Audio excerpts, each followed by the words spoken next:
ગુજરાતમાં છેલ્લા ઘણા સમયથી ખેડૂતોની સાથે અન્યાય થાય છે એવા ઘણા બધા કિસ્સાઓ આપણે જોતા આવ્યા છે ને એમાં પણ ખાસ કરીને બોટાદની અંદર જે સમગ્ર મામલો સામે આવ્યો હતો, આપ નેતા દ્વારા વિરોધ પ્રદર્શન કરવામાં આવ્યું હતું ને અંતે ગઈકાલે તેમની અટકાયત કરવામાં આવી. એ બાદ હવે ક્યાંક મોટી મહાપંચાયત થવાની છે ને આ જ સમગ્ર વિષયને લઈને આજે વાતચીત કરવી છે અને મારી સાથે વરિષ્ઠ પત્રકાર જગદીશ સર મહેતા જોડાયા છે. જગદીશ સર, સૌથી પહેલા તો નિર્ભય ન્યૂઝમાં તમારું સ્વાગત છે. જી બેન, નમસ્કાર. નમસ્કાર સર, આ જે બોટાદનો સમગ્ર વિવાદ સામે આવ્યો છે એમાં પણ આપ નેતાની અટકાયત કરવામાં આવી, પોલીસ ઉપર ઘણા મોટા આક્ષેપો મૂકવામાં આવ્યા છે. આ સમગ્ર વિષયને તમે કેવી રીતે જોઈ રહ્યા છો? જુઓ, એવું છે બેન, આપણે તો જે બને છે એ જોઈ રહ્યા છીએ કે શું થઈ રહ્યું છે. આમ આદમી પાર્ટીના વ્યક્તિ છે કે બીજા કોઈના, પણ ખેડૂતના હમદર્દ છે એટલું તો નક્કી છે, ખેડૂતના મુદ્દે તો લડે છે. મુખ્ય 3-4 માગણીઓ છે, એ કિસાનોની માગણી છે. એનું નેતૃત્વ આમ આદમી પાર્ટીએ લઈ લીધું એ જુદી વાત છે.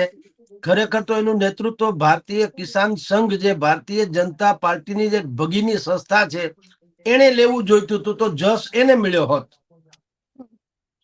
કોંગ્રેસના પાલભાઈ આંબલિયા સહિતના કિસાન નેતાઓ છે, એને પણ આમાં જંપલાવ્યું હોત તો એને જસ મળ્યો હોત.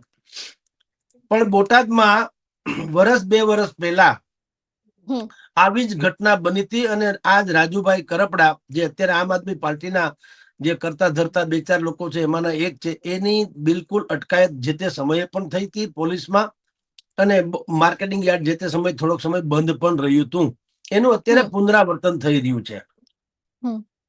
હવે વાત બીજી કાંઈ નથી, એની 3-4 માગણી છે.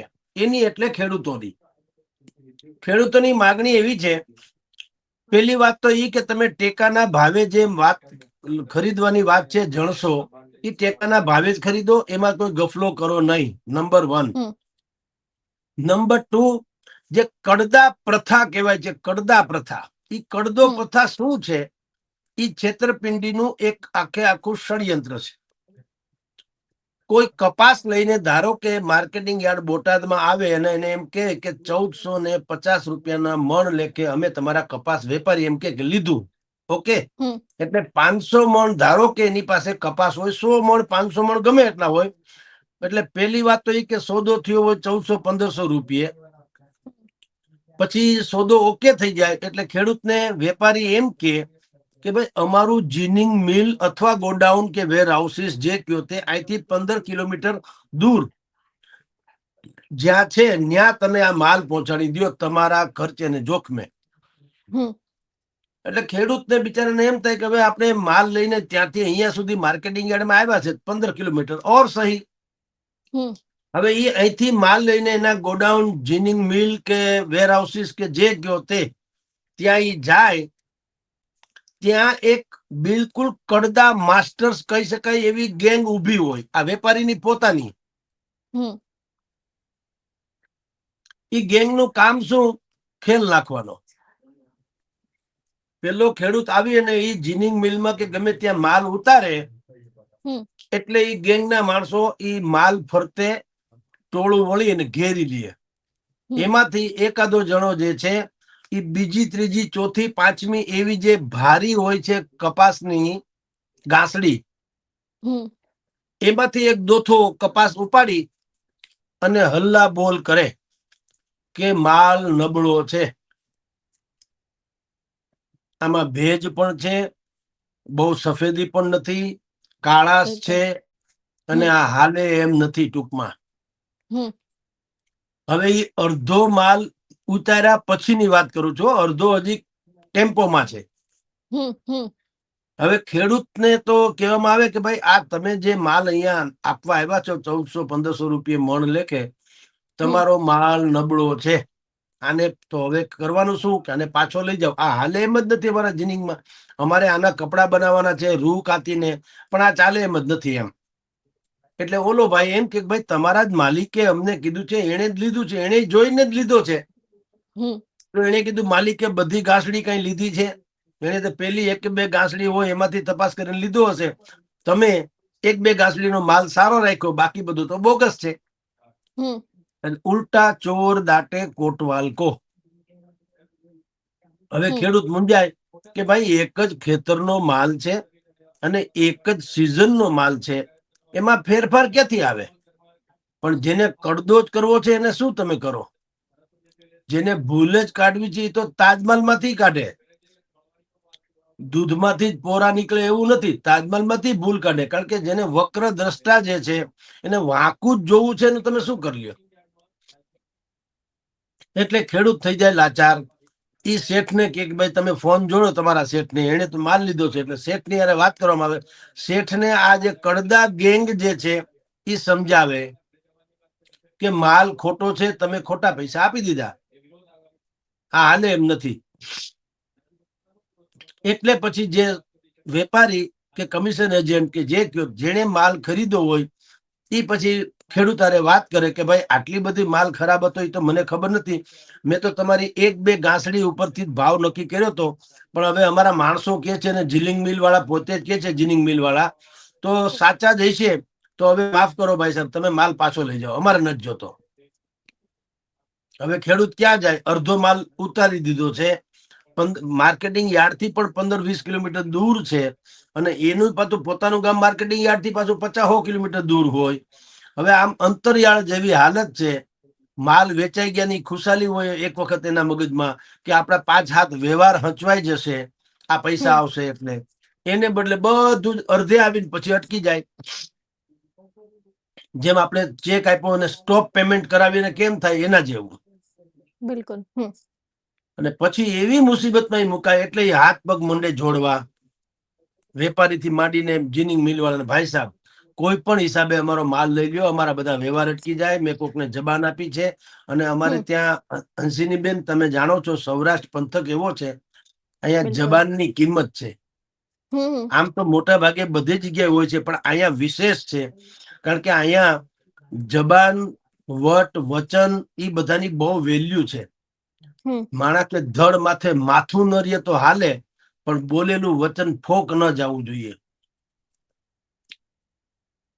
હવે આવી સ્થિતિમાં ખેડૂત મંડે આતા બાપા કરવા, ભાઈ સાહેબ કોઈ હિસાબે અમારી આબરૂ રાખો, કારણ કે અમારે બધા વ્યવહાર સાચવવાના છે.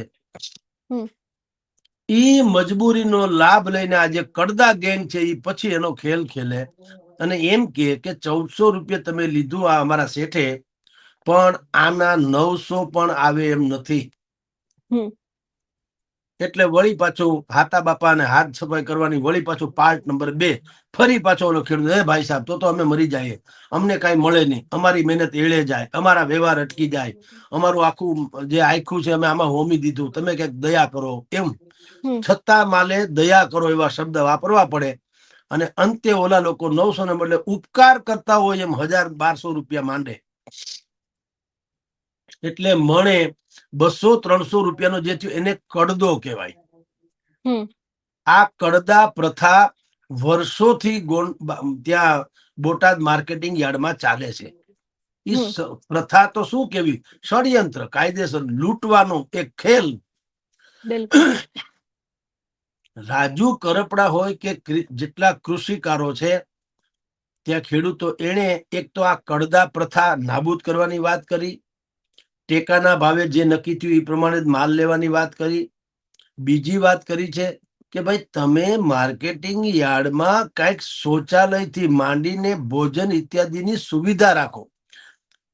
તમે શેષ ઉઘરાવો છો બધાય, તો એના પૈસાનું ખરેખર એવું હોય છે, જે હવે તો પેટ્રોલ પંપમાં પણ તમે જાણો છો બેન, પેટ્રોલ પંપ હોય ત્યાં પણ લેડીઝ અને જેન્ટ શૌચાલય પણ રાખવું પડે છે ફરજિયાત.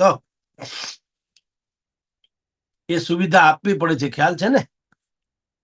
એવી જ રીતે માર્કેટિંગ યાર્ડ જે છે, હવે હજારો ખેડૂતો આવે તો તમારે એને શૌચાલય છે, એને રહેવાનું વ્યવસ્થા છે, નાની મોટી સારી આછી પાતળી રૂમ એવી વ્યવસ્થા, એને જમવાનું હોય તો જે લોજ જેવું બોર્ડિંગ જેવું ત્યાં જમવાની વ્યવસ્થા હોવી જોઈએ.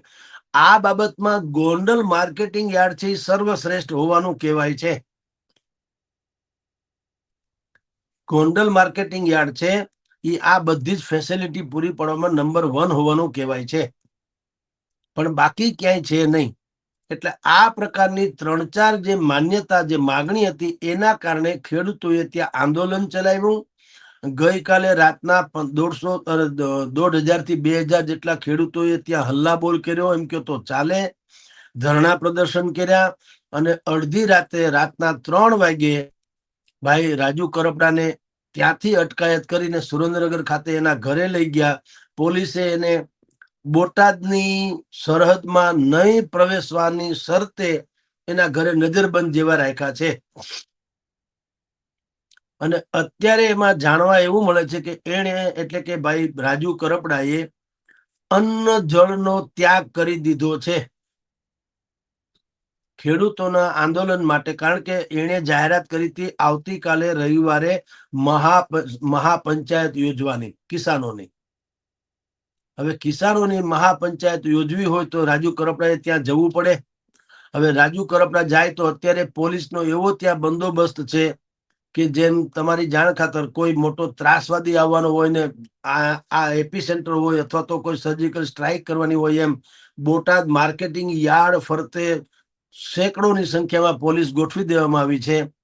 જે ખેડૂતો ત્યાંથી પસાર થાય એની પાસેથી હજાર રૂપિયાના મેમો લેવામાં આવે છે અને રાજુ કરપડાને કોઈ પણ ભોગે બોટાદ આવતા અટકાવવાની કાર્યવાહી પોલીસે કરી છે. હવે આવતીકાલે જે થાય તે, પણ આ જે વાસ્તવિક ચિત્ર છે તે આ છે બેન. જી હેમાંશીબેન. એટલે ખાસ કરીને સર રાજુ કરપડા જે અત્યારે હાલ લડી રહ્યા છે ખેડૂતો માટે થઈને, એના કારણે ક્યાંક ને ક્યાંક રાજકારણમાં ગરમાવો આવ્યો છે અને એમના દ્વારા સીધા આક્ષેપો એવા પણ મૂકવામાં આવ્યા છે કે ભારતીય જનતા પાર્ટીના ઘણા બધા એવા નેતાઓ છે કે એ લોકોનું ઉપરથી ક્યાંક દબાણ છે, એટલા જ માટે થઈને આ પોલીસની સમગ્ર કાર્યવાહી કરવામાં આવી છે. ખેડૂતોના ઉપર પણ ક્યાંક લાઠીચાર્જ કરવામાં આવ્યો છે. આ વિષયને લઈને શું કહેવા માંગો છો? બેન ઈ અપેક્ષિત વાતો છે. જુઓ, પોલિટિક્સ આમાં હમ બહુ જુદી ઘટના. રાજુ કરપડા આમ આદમી પાર્ટીના છે એટલે એ સ્વાભાવિક જ ભારતીય જનતા પાર્ટી ઉપર જ પ્રહાર કરવાના, કારણ કે અત્યારે સરકાર હમ ભાજપની છે. હમ પણ આમાં છે ને ઈ પોલિટિકલ એંગલ જે છે એ વાજિબ નથી. કારણ કે બિલકુલ. પોલિટિક્સ માટે થઈને રાજુ કરપડા એ માર્કેટિંગ યાર્ડમાં કઈ કડદા પ્રથા એને તો દાખલ કરી નથી. હમ પછી જે પ્રાથમિક સુવિધા મળવી જોઈએ કિસાનોને, શૌચાલયની, શુદ્ધ પાણીની, રહેવાની, લોજિંગ બોર્ડિંગની, કે ભાઈ કોઈ ખેડૂતને ત્યાં રોકાવું પડે તો ત્યાં વ્યવસ્થા હોવી જોઈએ, એ ગોંડલ હમ માર્કેટિંગ યાર્ડમાં જે છે બહેતરીન સુવિધા હોવાનું કહેવાય છે. એવી અહીંયા સુવિધા શેષ ઉઘરાવે છતાં છે તો નહીં. તો ઈ જે અસુવિધા છે એ તો રાજુ કરપડાએ ઊભી નથી કરી. હમ હવે રાજુ કરપડા આમ આદમીમાં છે એ જવા દો. હું તો કહું કે આ તો ભારતીય જનતા પાર્ટી વાળા પોતે મોંઘા પડ્યા છે, મોડા પડ્યા છે. એટલે એની પાસે પણ કિસાન સંઘ નામની સંસ્થા તો છે જ, જેનું કામ ખરેખર ખેડૂતોના હિતમાં વાત કરવાની છે. હમ આવું જ પાછું ભાઈ કોંગ્રેસમાં છે, પાલ આંબલિયા છે, બહુ જાણીતી હસ્તી છે. ખેડૂતોના મુદ્દે એના જેવો કોઈ ભાગ્યે જ ફાઇટ આપી શકે એવી વ્યક્તિ છે. હમ પણ અત્યારે આમાં જે ગણો તે પેલો ઘર આણાનો, એટલે એમાં ભાઈ રાજુ કરપડા આવ્યા, જેને આમ આદમી પાર્ટી તરીકે આપણે ઓળખીએ. પણ આમાં ઈ બિલકુલ. એંગલ પોલિટિકલ નથી. કારણ કે રાજુ કરપડાને ન્યા કઈ પોતાની છબી ચમકાવવી પડે અથવા તો ચમકાવવા માટે આ કર્યું એવું તો છે નહીં. હમ આફત નોતરી માર્કેટિંગ યાર્ડે હમ એણે કડદા પથા દાખલ કરી અથવા તો ચાલુ રાખી, એટલે આ રામભાઈ આવવું પડ્યું ને રાજુ હમ કરપડાએ. હમ તમે ખેડૂતોનું શોષણ કરતા ન હોત તો રાજુ કરપડા હોય કે ગોપાલ ઇટાલિયા હોય કે બીજો XYZ હોય, કોઈનું કઈ આવે જ નહીં ને, સુરસુર્યું ન થઈ જાય. હમ પણ તમે હમ હાથે કરીને બ્લાસ્ટ કરાવો છો પછી એમ કહો છો કે હવે આમાં રાજનીતિ થઈ રહી. તો રાજનીતિ જ થાય ને, શું કામ ન થાય? હમ તમે તમારી શોષણ નીતિ કરો, રાક્ષસી વૃત્તિ તમે દાખવો અને કિસાનોને ભરખી જાઓ, એની આખી વર્ષની કમાણી જે છે અને એના હમ અરમાનો છે એને ચૂથી નાખો, તો કોઈએ આગળ આવવું કે ન આવવું? અને કોઈ હમ આગળ આવે, જો ન આવે તો આપણે ટીકા કરીએ કે વિપક્ષો પણ અત્યારે ઘરમાં બંધ બારણે બેસી ગયા છે, કોઈ કઈ કરતા નથી. આવે તો કે આપણે કે રાજનીતિ થઈ રહી, તો કરે શું? એટલે આમાં હમ એંગલ પોલિટિક્સ છે જ નહીં બેન. એ હમ રાજુ કરપડા આની પેલા પણ વર્ષ દિવસ પહેલા આ જ બોટાદમાં આવો ડખો થયો હતો, પણ બોટાદના માર્કેટિંગ યાર્ડના સંચાલકો સુધર્યા નહીં. તો એને પાછું એવું આફત નોતરીને રાજુ કરપડાને માની લો કે પોલિટિક્સ કરવા દીધું, તો પણ એ તમારી જ હમ ખામી ને. તમે ઢીલ હમ મૂકી તો કહો કે કાપ મૂકો ને. હમ તમે માર્કેટિંગ યાર્ડમાં એવી સુવિધા કરી દીધી હોત તો રાજુ કરપડા હોય કે ગોપાલ ઇટાલિયા હોય કે કોંગ્રેસના કોઈ નેતા અમિત ચાવડા હોય કે કોઈ પણ XYZ હોય, કોઈને હમ ક્યાંય પોતાની છબી ચમકાવવાની તક જ ન મળે. હમ પણ તમે એટલે કે માર્કેટિંગ યાર્ડના જે સંચાલકો છે, હવે એને તો કોઈ પણ હિસાબે પોતાની આવી રાક્ષસી વૃત્તિ ચાલુ રાખવી છે, શોષણ નીતિ ચાલુ રાખવી છે. પછી એમ ઈચ્છે કે અહીંયા કોઈ હમ આવવું ન જોઈએ કે કોઈએ પોલિટિક્સ નથી, એ બે તો ક્યાંથી હાલે? હમ એટલે રાજનીતિ ગરમાવી હોય તો ભલે ગરમાય. આપની જાણ ખાતર આવતીકાલે મહાપંચાયત થાય કે ન થાય, જુઓ ખેડૂતો બિલકુલ. તો અત્યારે ત્યાં છે જ, લાઠી ખાધી છે પોલીસોની, લાઠી ચાર્જ કર્યો છે, એ બધું જ સહન કરીને ખેડૂતો ત્યાંથી હટવા તૈયાર નથી. એ હમ લોકોની ડિમાન્ડ છે કે તમે રાજુભાઈ કરપડાને પેલા અહીં હાજર કરો, પછી તમે અહીંથી પગલા ભરશો આગળના. એટલે હવે રાજુભાઈ કરપડા આવે તો અમસ્તે અમસ્તી પણ તમારી જાણ કરતા ત્યાં મહાપંચાયત થવાની. હું હમણાં હમ ઘરેથી ઓફિસે આવતો તો અત્યારે અહીંયા તમારી ડિબેટ અત્યારે પહેલી ડિબેટ છે, ઘરેથી ઓફિસે આવતો તો રસ્તામાં મને 10 જગ્યાએ ફોન આવ્યા, તળાજાથી આવ્યા, ભાવનગર પંથકમાંથી, બીજી બધી જગ્યાએથી આવ્યા, અમરેલીથી આવ્યા, જસદણથી આવ્યા, સુરેન્દ્રનગરથી આવ્યા કે ભાઈ અમે હમ પણ ત્યાં જઈ રહ્યા છીએ બોટાદમાં. અને એ બધાની લાગણી એવી હતી તમે આવો ખેડૂતોના માટે, હમ તમે આ માર્કેટિંગ યાર્ડનો મુદ્દો બેન શાયદ આપની ચેનલ હોય યા ગમે આઈ ડોન્ટ નો, પણ બિલકુલ. આપણે હા. માર્કેટિંગ યાર્ડમાં જે શોષણ થઈ રહ્યું છે એનો સર્વપ્રથમ આ રીતનો ઉહાપોહ અથવા તો આ મુદ્દો આપણે જ એને હમ ઉઠાવ્યો હતો. હમ રાજકોટના માર્કેટિંગ યાર્ડના કોઈ અતુલભાઈ કરીને કોઈ ડિરેક્ટર છે. હવે હમ એને મારી જોડે વાત કરીને પછી એને વિડીયો વાયરલ કર્યો ને એને બધે ડખે ચડી ગયું. પણ એ તો સારું છે, ઈ બાને આપણને બધી ખબર પડી માર્કેટિંગ યાર્ડોમાં કેવા ધુપ્પલ ચાલે છે. હમ અને એ ધુપ્પલ વિશે પછી આપણે અનેકો ટીવી ચેનલમાં બધી વાતો કરી. હવે આ મુદ્દો બિલકુલ સુસુપ્ત હતો. મને ખબર છે અથવા તો આપને ખબર છે એવું નથી, મીડિયાને તો ખબર હતી જ તે હતી, પણ આપણા કરતા વધુ ખબર તો શાસકોને છે. હમ એ કઈ અજાણ નથી. મોટા ભાગના યાર્ડ જે છે એ ભારતીય જનતા પાર્ટીના પ્રભુત્વ વાળા છે. તો મને ને તમને ખબર છે એના કરતા 10 ગણી ખબર એને છે. પણ એ બધાને શું હતું કે આ ભારેલો અગ્નિ એમને રહેવા દ્યો, આમ હવા આમ મારી અને ભડકો ન કરવા દેવો, તમ તારે ચરી ખાઓ. એટલે જે ચેરમેનો હતા માર્કેટિંગ યાર્ડના, રાધર હજી જે છે ઈ અને ડિરેક્ટરોના બધા માલ મલિદા ખાય. જે 50-60 વીઘાનો ખેતરનો માલિક, તમે વિચાર કરો, માર્કેટિંગ યાર્ડના દરવાજે ભિખારીની જેમ બેસવું પડે, આતા બાપા હમ કરવું પડે. અને યાર્ડમાં દુકાન ધરાવનારો જે 10x10 ની ખોલી જેવી એક દુકાન હોય, કોઈ પણ XYZ નામનું ટ્રેડિંગ કંપની કરીને બોર્ડ મારીને બેહી ગયા હોય. હવે હમ તમારી જાણ કરતા આખી દુકાનમાં 3 ટેબલ ને 5 ખુરશીથી વધારે કઈ હોતું નથી. ઈ કરોડો રૂપિયા કટકટાવે. અને હમ 60 વીઘાનો ખાતેદાર થી બિચારો માથે હાથ દઈને રોતો હોય તો આ શર્મનાક ઘટના નથી? અને આપણને ખબર છે તો શાસક પક્ષને ખબર ન હોય એવું બને? અને શાસક પક્ષને ખબર ન હોય તો ઈ નકામું ગણાય ને હોય તો ઈ કાયદેસરનું રાક્ષસી ગણાય ને. કારણ કે બિલકુલ. આવી ઉઘાડી લૂંટ ચલાવવા દેવી એનો અર્થ શું સમજવો? તમને સહકારી ક્ષેત્રના હિમાયતી કે ખેડૂતના હમદર્દ કઈ રીતે માનવા? હમ પછી તમે હાથે કરીને આવું કરો ને પછી વિપક્ષના હાથમાં મુદ્દો આપી દે પછી એમ કહો કે આમાં રાજનીતિ થઈ રહી છે. તો થાય જ તો હમ રાજનીતિ, અને હમ થવી જોઈએ. હું તો એમ કહું, આ ચિંગારી જે બોટાદ માર્કેટિંગ યાર્ડમાં અત્યારે પ્રજ્વલિત થઈ છે, હું તો ઈ ભડકે બળવું જોઈએ. તમામ માર્કેટિંગ યાર્ડોમાં આ દાવાનળ લાગવો જોઈએ આવો ખેડૂતોનો.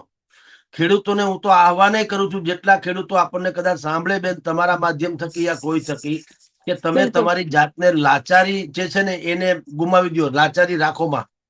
હમ માર્કેટિંગ યાર્ડ જ તમારો ઉદ્ધાર કરે એવું નથી.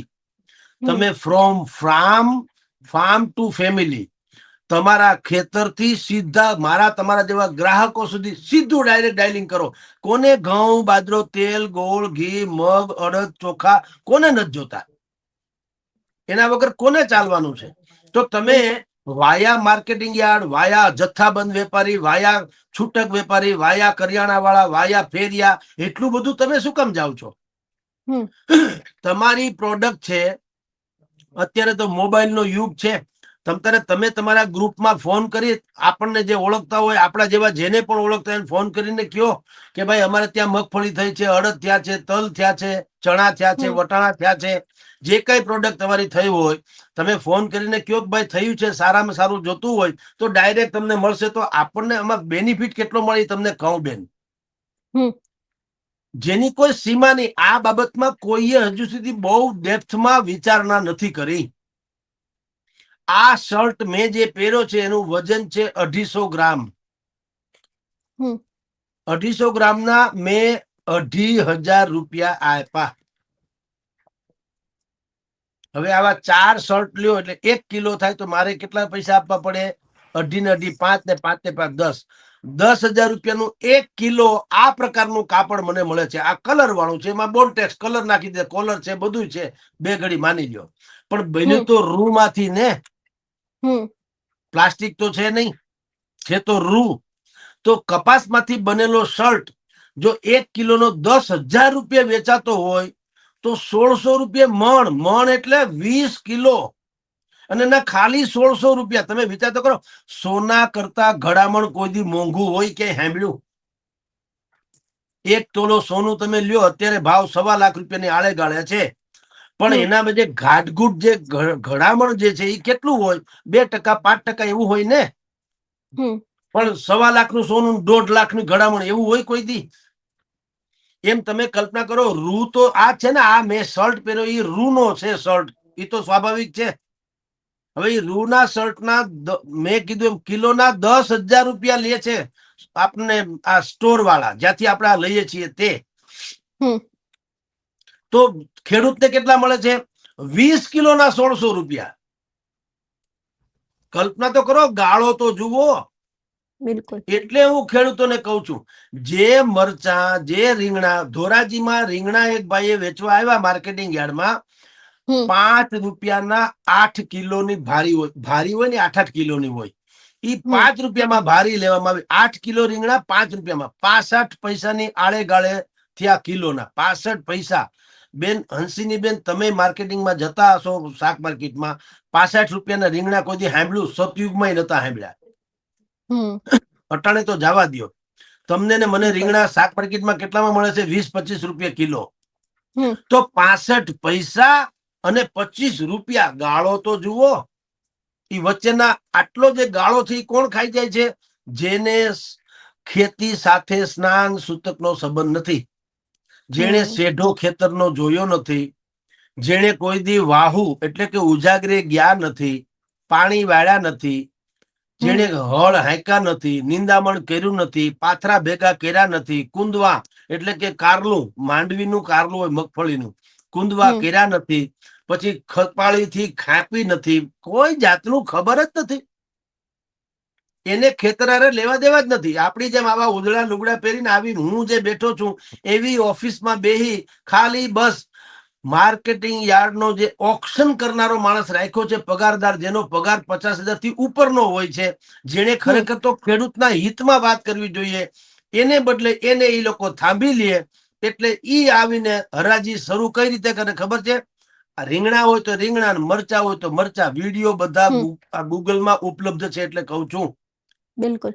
હમ મરચા ગોલરિયા મરચા, લાલ મરચા ગોંડલના આખા વર્લ્ડમાં પ્રખ્યાત છે. ઈ મરચાનો ભાવની બોલી કેમ શરૂ થઈ ખબર છે? ચાલો ભાઈ, 1 રૂપિયા કિલો મરચા, 1 રૂપિયા કિલો મરચા. બોલો ભાઈ, બોલી બોલો. 1 રૂપિયા કિલો મરચા. સાંભળ્યું ક્યાંય દુનિયામાં? હમ આ માર્કેટિંગ યાર્ડો. હવે આને હું જો કંસનો દરબાર કહું અથવા કતલખાના કહું તો ખોટું શું? આ તો કતલખાનાથી પણ વિશેષ થયું. 1 રૂપિયા તમને પડાવતા શરમે ન આવી, પાપે ન લાગ્યું.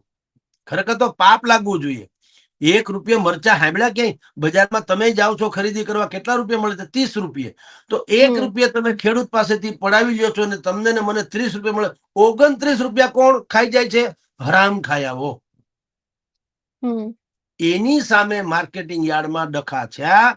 બોટાદમાં ચિનગારી પ્રગટી ગઈ. એની જ્વાળા બધા જ માર્કેટિંગ યાર્ડોમાં લાગવી જોઈએ.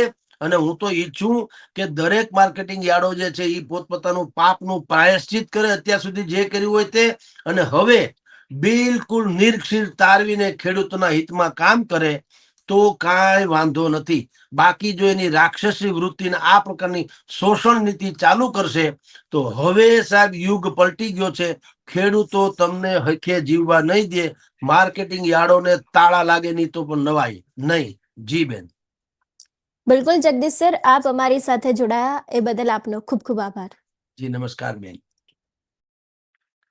જે રીતે આજે આપણે જગદીશ મહેતા પાસેથી બોટાદનો સમગ્ર મુદ્દો સમજ્યો ને અત્યારે હાલ જે ખેડૂતોની સાથે અન્યાય થઈ રહ્યો છે માર્કેટિંગ યાર્ડને લઈને, એના વિશેની પણ વાતચીત કરી. તમારું શું માનવું છે આ વિષયને લઈને અમને કમેન્ટ કરીને ચોક્કસથી જણાવજો. તેની સાથે અમારી ચેનલ નિર્ભય ન્યૂઝને લાઇક, શેર અને સબસ્ક્રાઇબ કરવાનું ભૂલશો નહીં. નમસ્કાર.